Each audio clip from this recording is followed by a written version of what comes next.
ځان نه داسې جرم جوړوه چې د هلکانو په خولې کې درته لړې راشي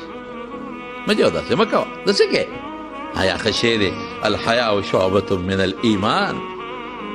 په جومات کې د رسول الله مبارک په جومات کې بحث کېده چې ښه ښځه کمه ده اوره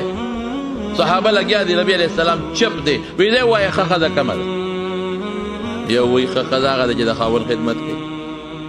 بل وی ښه ښځه هغه ده چې مونځ کوي بل صحابي اوس امتحان اخلي بل صحابي ښه ښځه هغه ده چې هغه جګړې نه کوي جبهې ته یې ځني لسې نه ني دا یو وجه بله وجه بله وجه حضرت علی رضی الله عنه دې وخت کور ته لاړ کور جومات سره نږدې و بیبي فاطمې ته وایي فاطمې جومات کې خلک لګیا دی رسول الله مبارک یو خبره منځ ته راوغورځوله چې ښه ښځه کمه ده څوک دا وایي څوک دا وایي څوک دا وایي څوک دا وایي فاطمه ورته وایي علي وایي زه به راته ښه ښځه وښیم وایي څه ده وایي ښه ښځه هغه ده چې دا پردو سړو ته نه ګوري او په داسې پرده کې ګرځي چې پردي سړي یې مو نه ویني دا پردو سړو ته نه ګوري او په داسې پرده کې ګرځي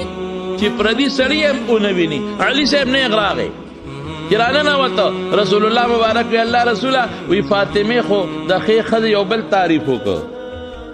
اخو ښځه بله ده تا څوک یې مونځ او څوک یې روجې او دا وی څه وایي زما لور وی ستا لور وایي چې ښه ښځه هغه ده چې پردو سړو ته نه ګوري او داسې پرده کوي چې پردي سړي هم ورته ونه ګوري حضور پاک وخندل وی دا خو د چا لور ده که نه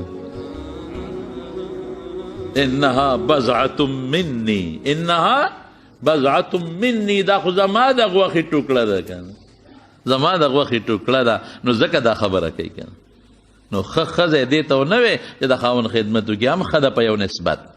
منځګزار هم ښه ده په یو نسبت روژهدار هم ښه ده په یو نسبت کنځل چې نه کوي او د خاوند تابعداري دا هم ښه ده په یو نسبت د دې صفت شوی دی خو په ټولو کې بهترینه ښځه هغه ده چې د خپلو اندامونو حفاظت وکړي